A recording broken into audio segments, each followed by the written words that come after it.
14. The honest tradesman. To the eyes of Mr. Jeremiah Cruncher, sitting on his stool on Fleet Street with his grizzly urchin beside him, a vast number and variety of objects and movement were every day presented. Who could sit upon anything in Fleet Street during the busy hours of the day, and not be dazed and deafened by two immense processions, one ever tending westward with the sun, the other ever tending eastward from the sun, both ever tending to the plains beyond the range of red and purple when the sun goes down? With his straw in his mouth, Mr. Cruncher sat watching the two streams, like the heathen rustic who has for several centuries been on duty watching one stream, saving that Jerry had no expectation of their ever running dry. Nor would it have been an expectation of a hopeful kind, since a small part of his income was derived from the pilotage of timid women, mostly of a full habit and past the middle term of life, from Tellson's side of the tides to the opposite shore. Brief as such companionship was in every separate instance, Mr. Cruncher never failed to become so interested in the lady as to express a strong desire to have the honor of drinking her very good health. And it was from the gifts bestowed upon him towards the execution of this benevolent purpose, that he recruited his finances, as just now observed. Time was, when a poet sat upon a stool in a public place, and mused in the sight of men. Mr. Cruncher, sitting on a stool in a public place, but not being a poet, mused as little as possible, and looked about him. It fell out that he was thus engaged in a season when crowds were few, and belated women few, and when his affairs in general were so unprosperous as to awaken a strong suspicion in his breast that Mrs. Cruncher must have been flopping in some pointed manner, when an unusual concourse pouring down Fleet Street westward attracted his attention. Looking that way, Mr. Cruncher made out that some kind of funeral was coming along, and that there was popular objection to this funeral, which engendered uproar. "Young Jerry," said Mr. Cruncher, turning to his offspring, "it's a burying." "Ho-or, father!" cried young Jerry. The young gentleman uttered this exultant sound with mysterious significance. The older gentleman took the cry so ill, that he watched his opportunity, and smote the young gentleman on the ear. "What do you mean? What are you ho-or-ing it? What do you want the Conway to your own father, you young rip? This boy is a-getting too many for me," said Mr. Cruncher, surveying him. "Him and his ho-or-ors. Don't let me hear no more of you, or you shall feel some more of me. These single quote twain here. I warn't doing no harm," young Jerry protested, rubbing his cheek. "Drop it then," said Mr. Cruncher. "I won't have none of your no harms. Get the top of that there seat, and look at the crowd." His son obeyed, and the crowd approached. They were bawling and hissing round a dingy hearse and dingy mourning coach, in which mourning coach there was only one mourner, dressed in the dingy trappings that were considered essential to the dignity of the position. The position appeared by no means to please him, however, with an increasing rabble surrounding the coach, deriding him, making grimaces at him, and incessantly groaning and calling out, "Yow! Spies! T.S.D. Yahoo! Spies!" with many compliments too numerous and forcible to repeat. Funerals had at all times a remarkable attraction for Mr. Cruncher. He always pricked up his senses, and became excited, when a funeral passed Tellson's. Naturally, therefore, a funeral with this uncommon attendance excited him greatly, and he asked of the first man who ran against him, "What is it, brother? What's it about?" "I don't know," said the man. "Spies." "Yahoo! T.S.D. Spies." He asked another man. "Who is it?" "I don't know," returned the man, clapping his hands to his mouth nevertheless, and vociferating in a surprising heat and with the greatest ardor, "Spies." Yahoo. TSD, TSD. Speeds. At length, a person better informed on the merits of the case, tumbled against him, and from this person he learned that the funeral was the funeral of one Roger Clee. Was he a spy? Asked Mr. Cruncher. Old Bailey spy, returned his informant. Yahoo. TSD.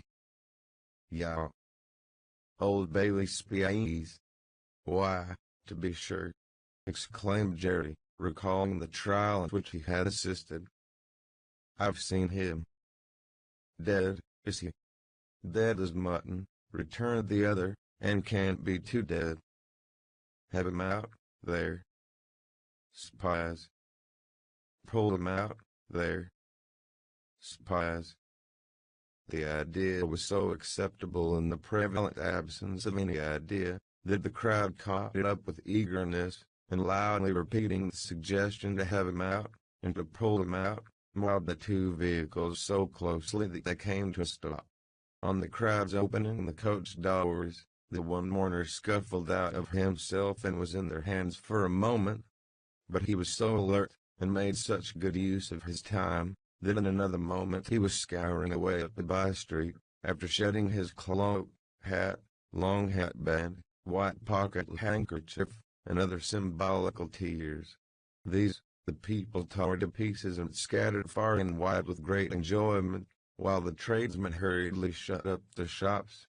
For a crowd in those times stopped at nothing, and was a monster much dreaded. They had already got the length of opening the hearse to take the coffin out, when some brighter genius proposed instead its being escorted to its destination amidst general rejoicing. Practical suggestions being much needed, this suggestion, too, was received with acclamation, and the coach was immediately filled with 8 inside and a dozen out, while as many people got on the roof of the hearse as could by any exercise of ingenuity stick upon it. Among the first of these volunteers was Jerry Cruncher himself, who modestly concealed his spiky head from the observation of Tellson's, in the further corner of the mourning coach. The officiating undertakers made some protest against these changes in the ceremonies, but, the river being alarmingly near, and several voices remarking on the efficacy of cold immersion in bringing refractory members of the profession to reason, the protest was faint and brief. The remodeled procession started, with a chimney sweep driving the hearse advised by the regular driver, who was perched beside him, under close inspection, for the purpose and with a payment, also attended by his cabinet minister, driving the mourning coach. A bear leader, a popular street character of the time, was impressed as an additional ornament, before the cavalcade had gone far down the Strand, and his bear, who was black and very mangy, gave quite an undertaking air to that part of the procession in which he walked. Thus, with beer drinking, pipe smoking, song roaring, and infinite caricaturing of woe, the disorderly procession went its way, recruiting at every step, and all the shops shutting up before it. Its destination was the old church of St. Pancras, far off in the fields. It got there in course of time, insisted on pouring into the burial ground, finally, accomplished the interment of the deceased Roger Clee in its own way, and highly to its own satisfaction.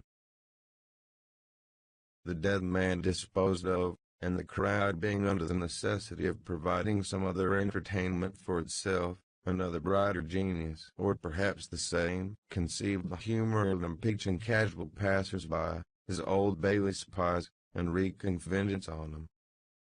Chase was given to some scores of inoffensive persons who had never been near the Old Bailey in their lives, in the realization of this fancy, and they were roughly hustled and maltreated. The transition to the sport of window breaking, and thence to the plundering of public houses, was easy and natural.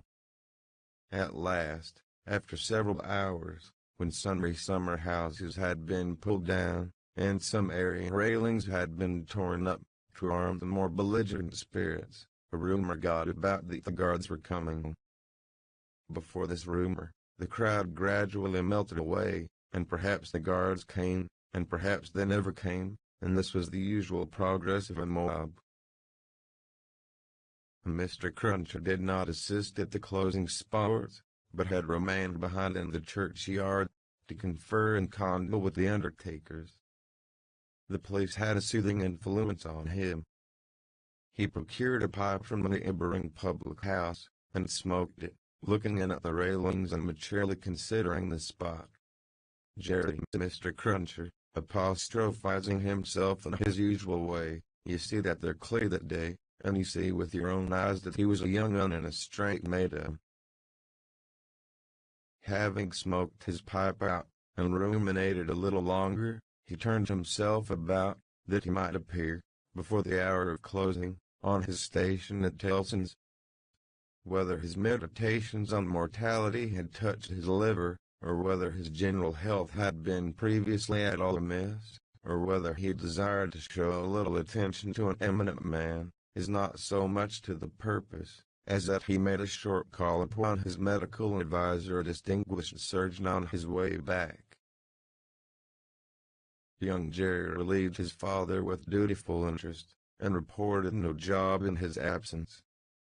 The bank closed, the ancient clerks came out, the usual watch was set, and Mr. Cruncher and his son went home to tea. "Now, I tell you where it is," said Mr. Cruncher to his wife, on entering. "If, as honest tradesman, my winters goes wrong tonight, I shall make sure that you've been praying agin me, and I shall work you for it just the same as if I seen you do it." The dejected Mrs. Cruncher shook her head. "Why, you read it afore my face," said Mr. Cruncher, with signs of angry apprehension. "I am saying nothing." "Well, then, don't meditate nothing. You might as well flop as meditate. You may as well go agin me one way as another. Drop it altogether." "Yes, Jerry. Yes, Jerry," repeated Mr. Cruncher, sitting down to tea. "Ah, it is yes, Jerry. That's about it. You may say yes, Jerry." Mr. Cruncher had no particular meaning in these sulky corroborations, but made use of them, as people not unfrequently do, to express general ironical dissatisfaction. "Younger, yes, Jerry," said Mr. Cruncher, taking a bite out of his bread and butter, and seeming to help it down with a large invisible oyster out of a saucer. "Ah, I think so. I believe you. You are going out tonight?" asked his decent wife, when he took another bite. "Yes, I am." "May I go with you, father?" asked his son, briskly. "No, you mayn't. I'm a-going as your mother knows a-fishing. That's where I'm going to. Going a-fishing." "Your fishing rod gets rather rusty, don't it, father?" "Never you mind. Shall you bring any fish home, father?" "If I don't, you'll have short commons, tomorrow," returned the gentleman, shaking his head. "That's questions enough for you. I ain't a-going out, till you've been long abed." He devoted himself during the remainder of the evening to keeping a most vigilant watch on Mrs. Cruncher, and sullenly holding her in conversation that she might be prevented from meditating any petitions to his disadvantage. With this view, he urged his son to hold her in conversation also, and led the unfortunate woman a hard life by dwelling on any causes of complaint he could bring against her, rather than he would leave her for a moment to her own reflections. The devoutest person could have rendered no greater homage to the efficacy of an honest prayer than he did in this distrust of his wife. It was as if a professed unbeliever in ghosts should be frightened by a ghost story. "And mind you," said Mr. Cruncher, "no games tomorrow. If I, as honest tradesman, succeed in providing a gin of meat or two, none of your not touching of it, and sticking to bread." If I, as honest tradesman, am able to provide a little beer, none of your declaring on water. When you go to Rome, do as Rome does. Rome will be an ugly customer to you, if you don't. I'm your Rome, you know. Then he began grumbling again, with your flying into the face of your own widows and drink. I don't know how scarce you mayn't make the widows and drink here, by your flopping tricks and your unfeeling conduct. Look at your boy, he is yearning, ain't he? He's as thin as a lath. Do you call yourself a mother, and not know that a mother's first duty is to blow her boy out? This touched young Jerry on a tender place, who adjured his mother to perform her first duty, and, whatever else she did or neglected, above all things to lay special stress on the discharge of that maternal function so affectingly and delicately indicated by his other parent. Thus the evening wore away with the Cruncher family, until young Jerry was ordered to bed, and his mother, laid under similar injunctions, obeyed them. Mr. Cruncher beguiled the earlier watches of the night with solitary pipes, and did not start upon his excursion until nearly 1 o'clock. Towards that small and ghostly hour, he rose up from his chair, took a key out of his pocket, opened a locked cupboard, and brought forth a sack, a crowbar of convenient size, a rope and chain, and other fishing tackle of that nature.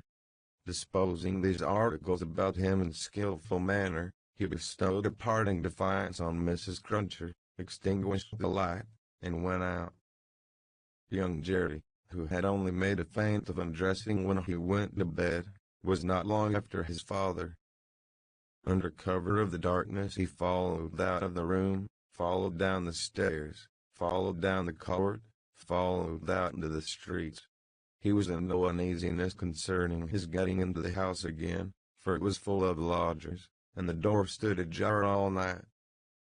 Impelled by a laudable ambition to study the art and mystery of his father's honest calling, young Jerry, keeping as close to house fronts, walls, and doorways, as his eyes were close to one another, held his honored parent in view. The honored parent, steering northward, had not gone far, when he was joined by another disciple of Isaac Walton, and the two trudged on together.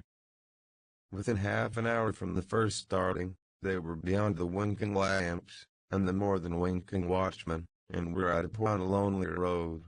Another fisherman was picked up here, and so silently, that if young Jerry had been superstitious, he might have supposed the second follower of the gentle craft to have, all of a sudden, split himself into two.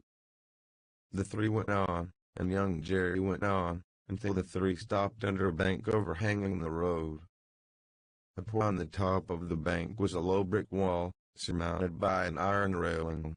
In the shadow of the bank and wall the three turned out of the road, and up the blind lane, of which the wall there, risen to some 8 or 10 feet high, formed one side. Crouching down in a corner, peeping up the lane, the next object that young Jerry saw was the form of his honored parent, pretty well defined against the water-clouded moon, nimbly scaling an iron gate. He was soon over, and then the second fisherman got over, and then the third. They all dropped softly on the ground within the gate, and lay there a little listening perhaps. Then, they moved away on their hands and knees. It was now young Jerry's turn to approach the gate, which he did, holding his breath. Crouching down again in a corner there, and looking in, he made out the three fishermen creeping through some rank grass. In all the gravestones in the churchyard, it was a large churchyard that they were looking on like ghosts in white, while the church tower itself looked on like the ghost of a monstrous giant. They did not creep far, before they stopped and stood upright. And then they began to fish. They fished with a spade, at first. Presently the honored parent appeared to be adjusting some instrument like a great corkscrew. Whatever tools they worked with, they worked hard, until the awful striking of the church clock so terrified young Jerry, that he made off, with his hair stiff as his father's. But his long-cherished desire to know more about these matters not only stopped him in his running away, but lured him back again. They were still fishing perseveringly when he peeped in at the gate for the second time, but now they seemed to have got a bite. There was a screwing and complaining sound down below, and their bent figures were strained, as if by weight. By slow degrees the weight broke away the earth upon it, and came to the surface. Young Jerry very well knew what it would be, but, when he saw it, and saw his honored parent about to wrench it open, he was so frightened, being new to the sight, that he made off again, and never stopped until he had run a mile or more. He would not have stopped then, for anything less necessary than breath, it being a spectral sort of race that he ran, and one highly desirable to get to the end of. He had a strong idea that the coffin he had seen was running after him, and pictures hopping on behind him, volatile pride, upon its narrow end, always on the point of overtaking him and hopping on at his side, perhaps taking his arm who was a pursuer to shun. It was an inconsistent and ubiquitous fiend too, for, while it was making the whole night behind him dreadful, he darted out into the roadway to avoid dark alleys, fearful of its coming hopping out of them like a dropsical boy's kite without tail and wings. It hid in doorways too, rubbing its horrible shoulders against doors, and drawing them up to its ears, as if it were laughing. It got into shadows on the road, and lay cunningly on its back to trip him up. All this time it was incessantly hopping on behind and gaining on him, so that when the boy got to his own door he had reason for being half dead. And even then it would not leave him, but followed him upstairs with a bump on every stair, scrambled into bed with him, and bumped down, dead and heavy, on his breast when he fell asleep. From his oppressed slumber, young Jerry in his closet was awakened after daybreak and before sunrise, by the presence of his father in the family room. Something had gone wrong with him. At least, so young Jerry inferred, from the circumstance of his holding Mrs. Cruncher by the ears, and knocking the back of her head against the headboard of the bed. "I told you I would," said Mr. Cruncher, "and I did." "Jerry, Jerry, Jerry," his wife implored. "You oppose yourself to the profit of the business," said Jerry, "and me and my partners suffer. You was to honor and obey. Why the devil don't you?" "I try to be a good wife, Jerry," the poor woman protested, with tears. "Is it being a good wife to oppose your husband's business? Is it honoring your husband to dishonor his business? Is it obeying your husband to disobey him on the little subject of his business? You haven't taken to the dreadful business then, Jerry." "It's enough for you," retorted Mr. Cruncher, "to be the wife of an honest tradesman, and not to occupy your female mind with calculations when he took to his trade or when he didn't. Honoring and obeying wife would let his trade alone altogether. Call yourself a religious woman. If you're a religious woman, give me a religious one. You have no more natural sense of duty than the bed of this here Thames River has of a pile, and similarly it must be knocked into you."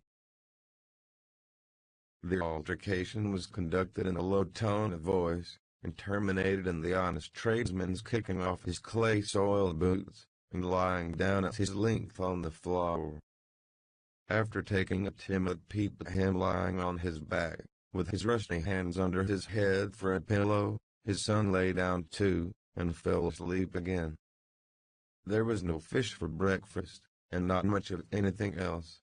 Mr. Cruncher was out of spirits, and out-tempered, and kept an iron pot lid by him as a projectile for the correction of Mrs. Cruncher, in case he should observe any symptoms of her saying grace. He was brushed and washed at the usual hour, and set off with his son to pursue his ostensible calling. Young Jerry, walking with a stool under his arm at his father's side along sunny and crowded Fleet Street, was a very different young Jerry from him of the previous night, running home through darkness and solitude from his grim pursuer. His cunning was fresh with the day, and his qualms were gone with the night, in which particulars it is not improbable that he had compeers in Fleet Street in the city of London, that fine morning. "Father," said young Jerry, as they walked along, taking care to keep at arm's length and to have the stool well between them, "what's a resurrection man?" Mr. Cruncher came to a stop on the pavement before he answered. "How should I know?" "I thought you knowed everything, father," said the artless boy. "Him? Well," returned Mr. Cruncher, going on again, and lifting off his hat to give his spikes free play, "he's the tradesman." "What's his goods, father?" asked the brisk young Jerry. "His goods," said Mr. Cruncher, after turning it over in his mind, "is a branch of scientific goods." "Persons' bodies, ain't it, father?" asked the lively boy. "I believe it is something of that sort," said Mr. Cruncher. "Oh, father, I should so like to be a resurrection man when I'm quite grown up." Mr. Cruncher was soothed, but shook his head in a dubious and moral way. "It depends upon how you develop your talents. Be careful to develop your talents, and never to say no more than you can help to nobody, and there's no telling at the present time what you may not come to be fit for." As young Jerry, thus encouraged, went on a few yards in advance, to plant the stool in the shadow of the bar, Mr. Cruncher added to himself, "Jerry, you honest tradesman, there's hopes what that boy will yet be a blessing to you, and a recompense to you for his mother." 15. Knitting. There had been earlier drinking than usual in the wine shop of Monsieur Defarge. As early as 6 o'clock in the morning, sallow faces peeping through its barred windows had descried other faces within, bending over measures of wine. Monsieur Defarge sold a very thin wine at the best of times, but it would seem to have been an unusually thin wine that he sold at this time. A sour wine, moreover, or a souring, for its influence on the mood of those who drank it was to make them gloomy. No vivacious bacchanalian flame leapt out of the pressed grape of Monsieur Defarge, but the smouldering fire that burnt in the dark lay hidden in the dregs of it. This had been the third morning in succession, on which there had been early drinking at the wine shop of Monsieur Defarge. It had begun on Monday, and here was Wednesday come. There had been more of early brooding than drinking, for many men had listened and whispered and slunk about there from the time of the opening of the door, who could not have laid a piece of money on the counter to save their souls. These were to the full as interested in the place, however, as if they could have commanded whole barrels of wine, and they glided from seat to seat, and from corner to corner, swallowing talk in lieu of drink, with greedy looks. Notwithstanding an unusual flow of company, the master of the wine shop was not visible.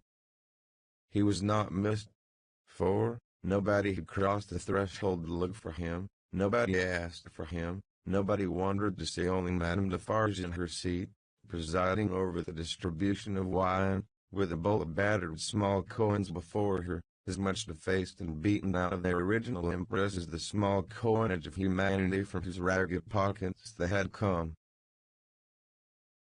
A suspended interest and a prevalent absence of mind were perhaps observed by the spies who looked in at the wine shop, as they looked in at every place, high and low, from the king's palace to the criminal's jail. Games at cards languished, players at dominoes musingly built towers with them, drinkers drew figures on the tables with spilt drops of wine. Madame Defarge herself picked out the pattern on her sleeve with her toothpick, and saw and heard something inaudible and invisible a long way off. Thus, Saint Antoine and this Venice feature of his, until midday. It was high noontide, when two dusty men passed through his streets and under his swinging lamps, of whom one was Monsieur Defarge, the other a mender of roads in a blue cap. All athirst and athirst, The two entered the wine shop. Their arrival had lighted a kind of fire in the breast of Saint Antoine, fast spreading as they came along, which stirred and flickered in flames of faces at most doors and windows. Yet, no one had followed them, and no man spoke when they entered the wine shop, though the eyes of every man there were turned upon them. "Good day, gentlemen," said Monsieur Defarge. It may have been a signal for loosening the general tongue. It elicited an answer in chorus of "Good day." "It is bad weather, gentlemen," said Defarge, shaking his head. Upon which, every man looked at his neighbor, and then all cast down their eyes and sat silent. Except one man, who got up and went out. "My wife," said Defarge loud, addressing Madame Defarge, "I have travelled certain leagues with this good mender of roads, called Jacques. I met him by accident a day and half's journey out of Paris. He is a good child, this mender of roads, called Jacques. Give him to drink, my wife." A second man got up and went out.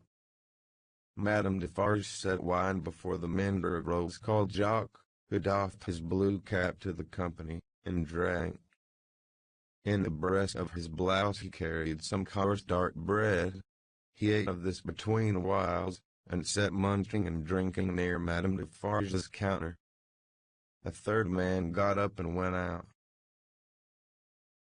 Defarge refreshed himself with a draught of wine, but he took less than was given to the stranger, as being himself a man to whom it was no rarity, and stood waiting until the countryman had made his breakfast.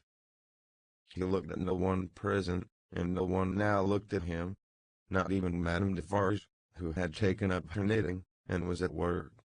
"Have you finished your repast, friend?"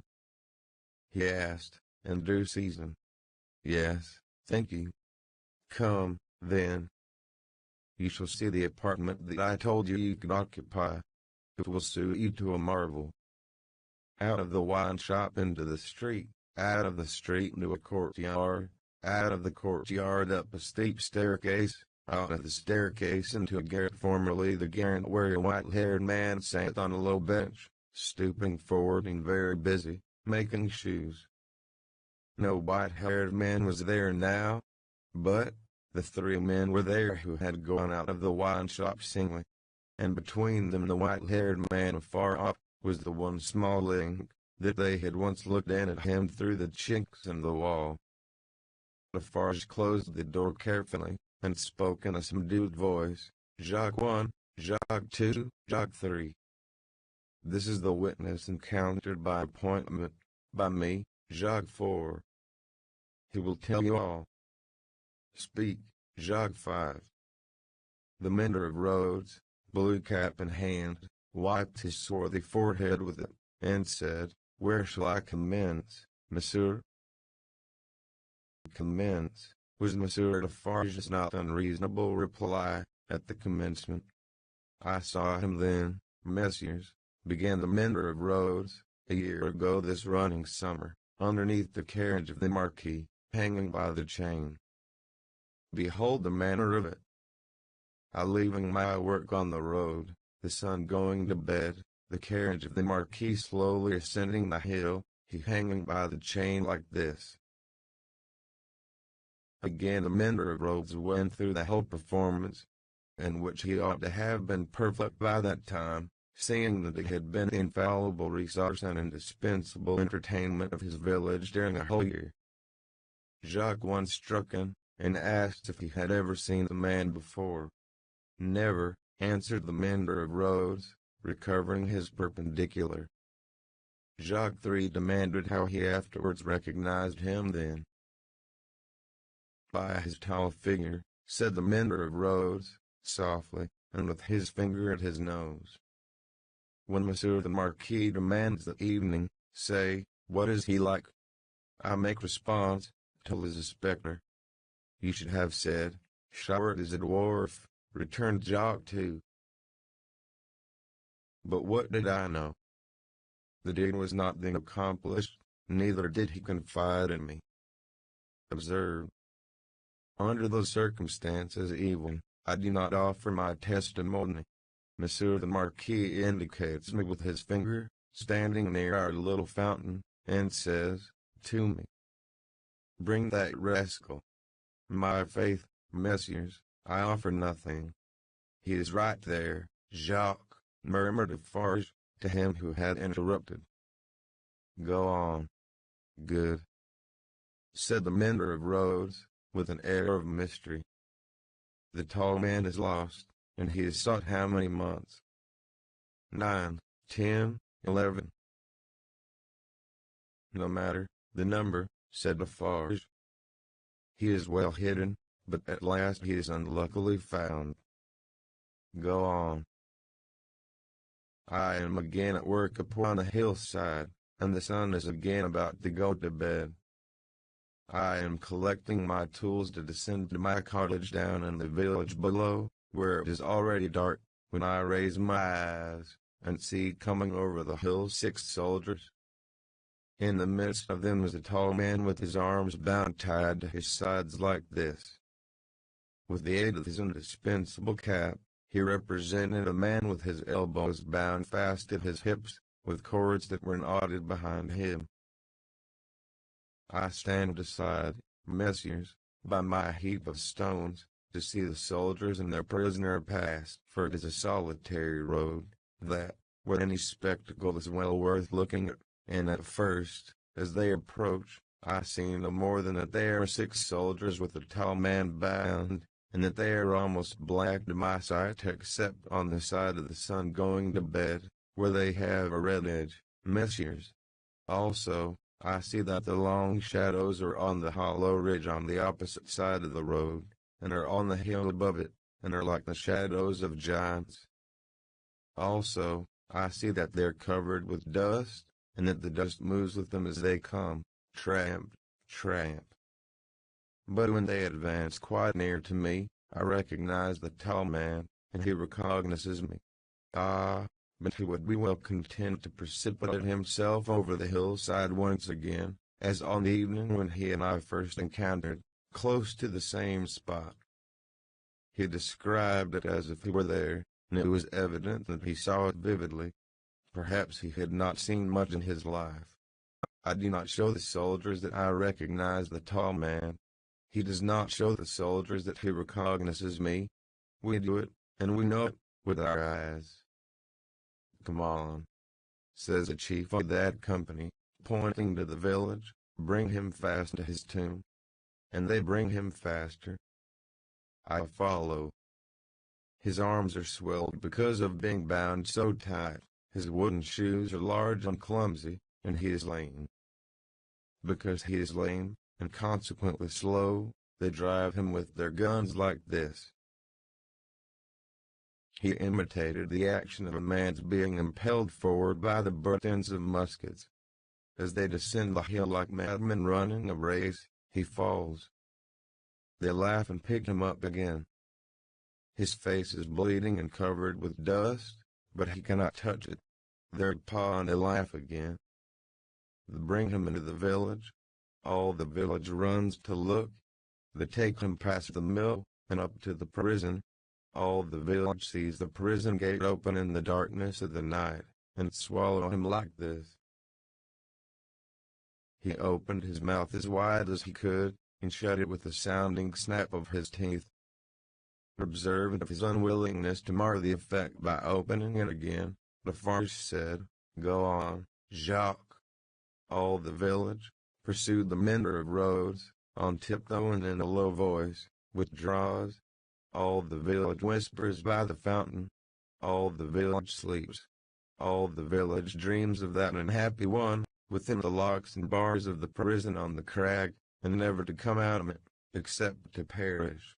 In the morning, with my tools upon my shoulder, eating my morsel of black bread as I go, I make a circuit by the prison, on my way to my work. There I see him, high up, behind the bars of a lofty iron cage, bloody and dusty as last night, looking through. He has no hand free, the wave to me. I dare not call to him. He regards me like a dead man. Defarge and the three glanced darkly at one another. The looks of all of them were dark, repressed, and revengeful, as they listened to the countryman's story. The manner of all of them, while it was secret, was authoritative too. They had the air of a rough tribunal.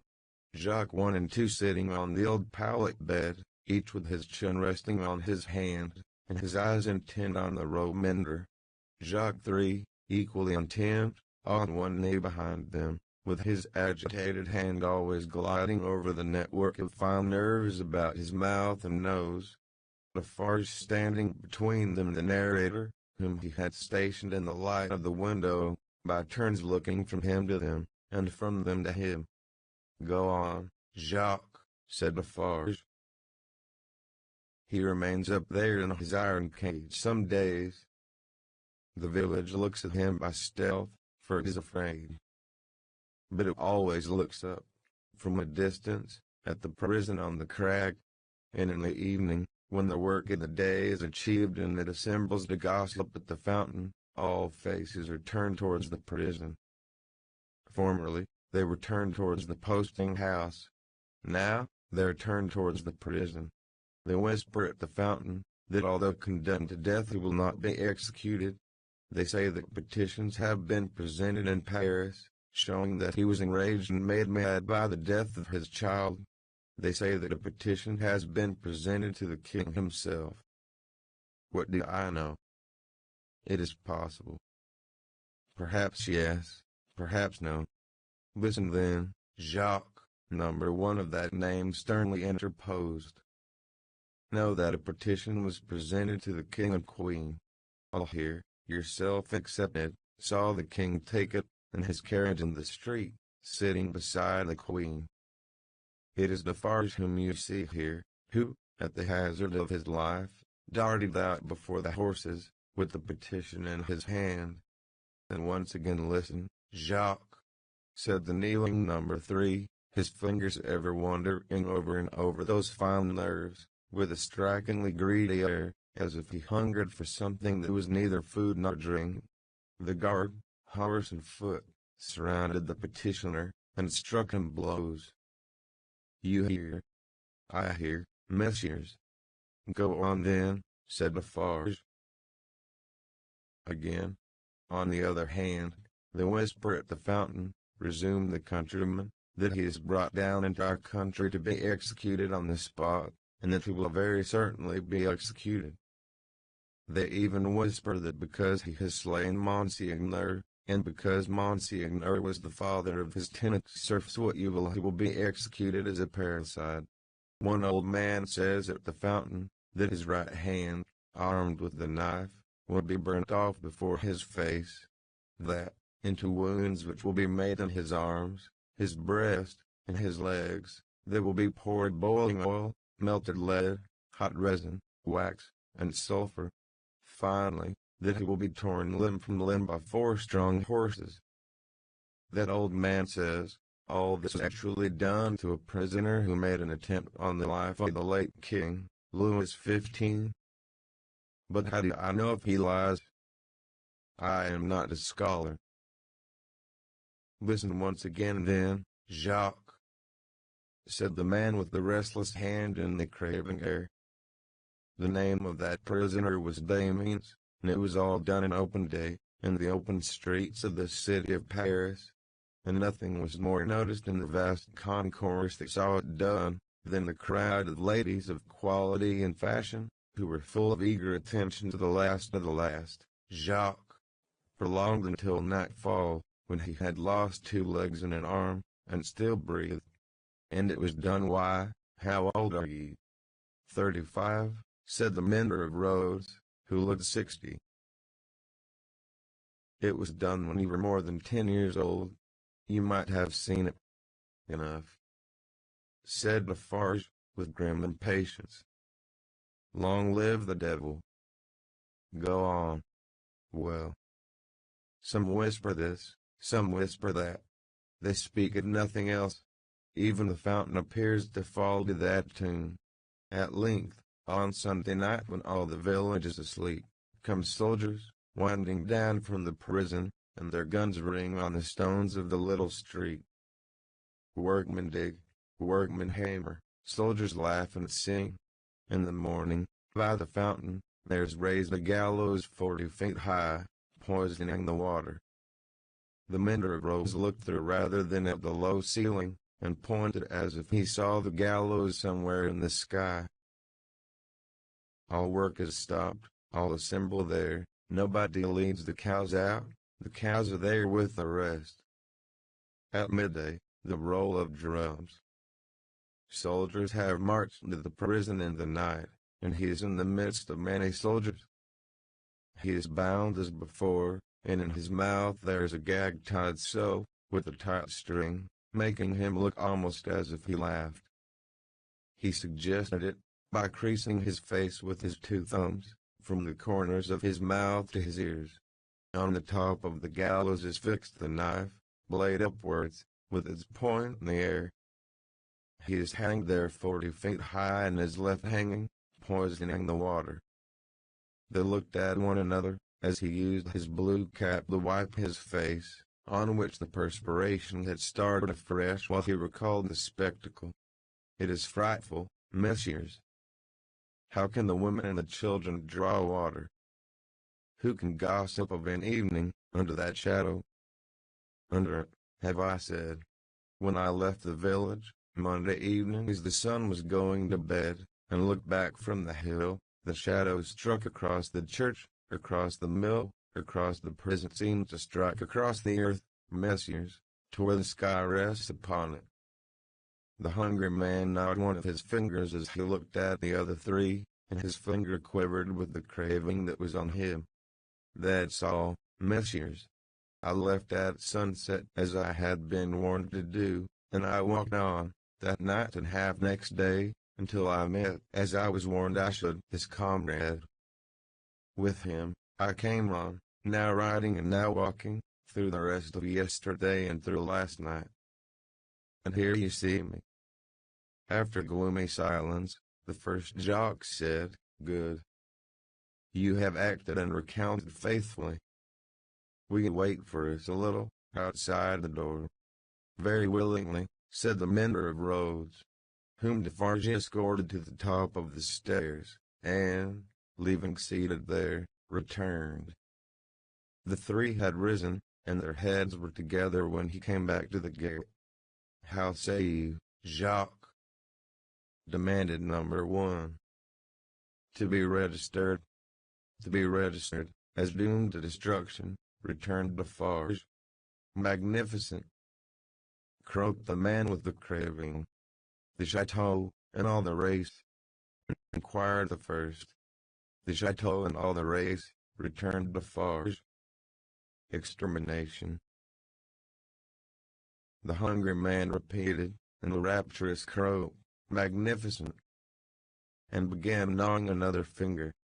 "Are you sure," asked Jacques too, of Defarge, "that no embarrassment can arise from our manner of keeping the register?"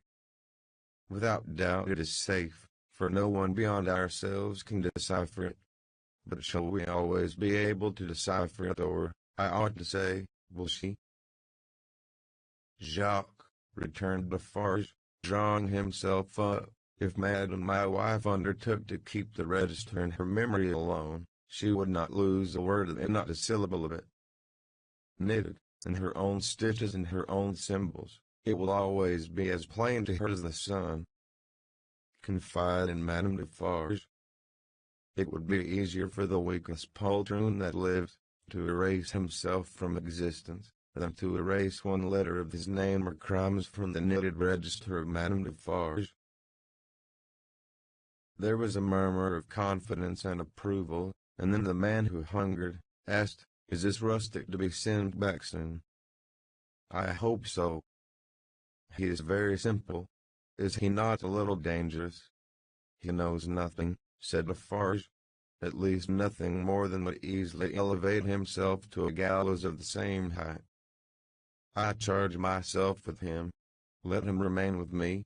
I will take care of him, and set him on his road. He wishes to see the fine world, the king, the queen, and court. Let him see them on Sunday. "What?" exclaimed the hungry man, staring.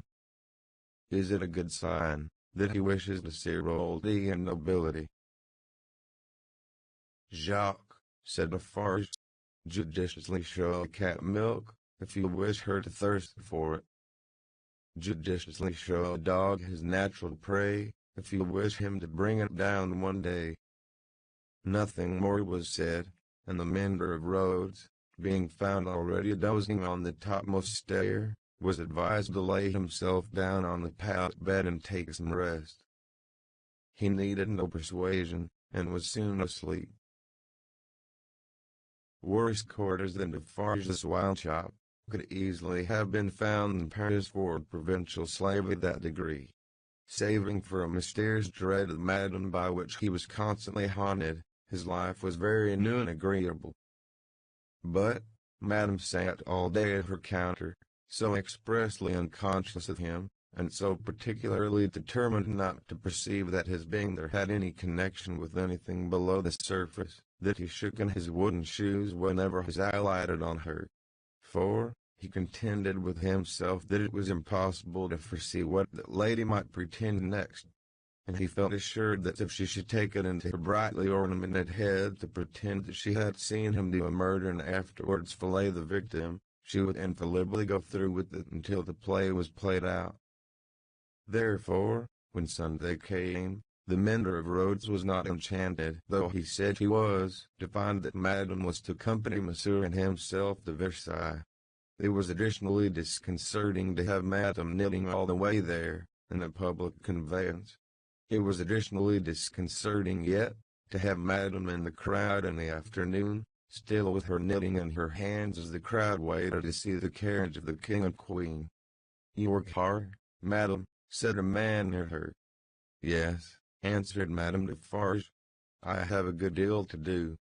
"What do you make, Madame?" "Many things." For instance," returned Madame Defarge, composedly, "shrouds." The man moved a little further away, as soon as he could, and the mender of roads fanned himself with his blue cap, feeling it mightily close and oppressive. If he needed a king and queen to restore him, he was fortunate in having his remedy at hand. For, soon the large-faced king and the fair-faced queen came in their golden coach, attended by the shining bull's-eye of their court, a glittering multitude of laughing ladies and fine lords, and in jewels and silks and powder and splendor and elegant with spurning figures and handsomely disdainful faces of both sexes.